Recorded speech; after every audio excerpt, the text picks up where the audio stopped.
In the last video, what we looked at was this FRQ where we had a change from consumer goods to capital goods. And that was caused by everyone putting their money into their savings account rather than their checking account. So when you put money in savings, that increases the amount of funds that banks can loan out, which drops the interest rate. Remember, when there's more of something, the price gets cheaper. Interest rates are a price. They are the price of borrowing money. And they're also the price the bank pays you to have your money in the bank. When that happens, the interest rate drops, and therefore investment would go up.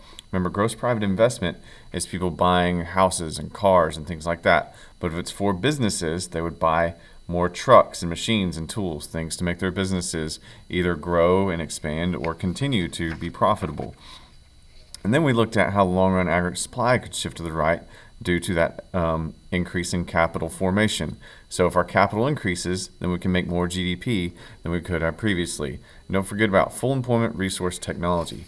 So full employment resource technology, those can be things that are going to shift either one of these. So if we have our full employment resource or technology, remember fertilizer makes it grow. So we could have economic growth here, and we could have economic growth here. So long-run aggregate supply, that's pretty sloppy, and long-run aggregate supply 1 is where we'd shift it to the right. Remember, we always increase right and decrease left. So in that case, this is how much GDP we were making with everyone working and resources and technology being as good as they could be. This is how much GDP we can make now after we create some more or buy some more capital goods. So all that GDP is what we could be making. So that's the long run. So let's define the short run versus the long run.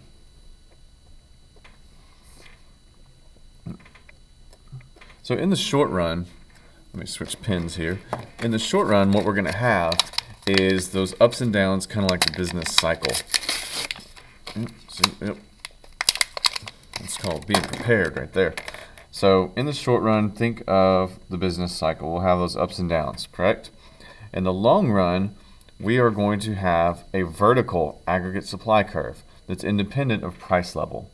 So in the short run, we're going to have prices are fixed and wages are sticky. So what it means by that is, think about the short run. Prices for businesses are going to remain fixed, and that idea can be menu costs. So the idea of a menu cost, and I apologize for my horrible handwriting, a menu cost is, think about how much it costs to reprint a menu. It wouldn't be worth it to print all new menus if you're simply going to raise prices by 25 cents. If it's going to cost you $1,000 to reprint all your menus, that wouldn't be worth it. So prices will be fixed in the short run. So prices stay the same. Also wages. You can't tell your workers, hey, I'm going to pay you $8 an hour today, $10 an hour tomorrow, and $5 an hour the next day, because things go up and down like the business cycle. That wouldn't be good for anybody. So producers are going to raise and lower their supply. In the short run, suppliers are going to raise or lower supply when there's changes to inflation or price level.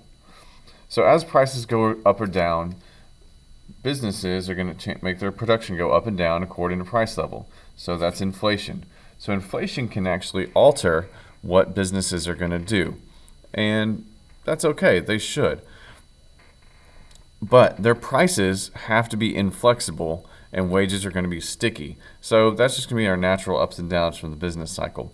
So the difference is, in the long run, which is what we're looking at here, this long run aggregate supply, see, like it's a pair of train tracks. They're never going to run together.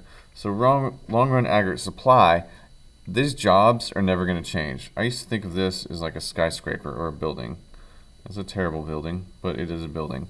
In the long run, that building's going to stay there, isn't it? But in the short run, there's going to be unemployment, there's going to be inflation, there's going to be ups and downs in the business cycle. So in the long run, though, that business is going to stay there. They're going to hire people, they're going to fire people, people are going to quit.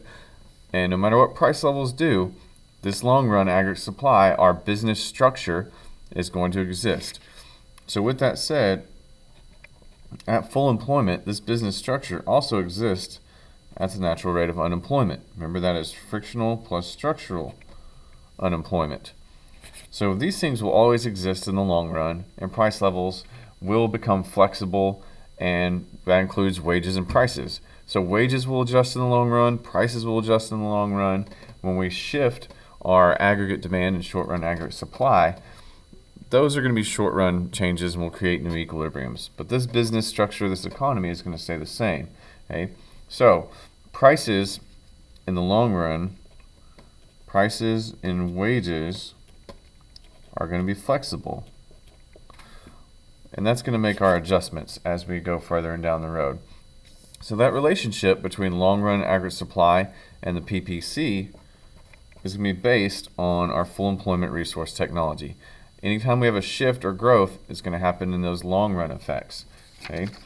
So now, the actual unemployment rate is not going to affect long-run aggregate supply, because the actual unemployment rate, remember, is all of the unemployment.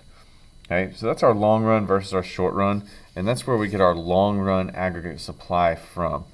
And when we look at those things, got to keep in mind what is going to happen to our economy as prices and wages change.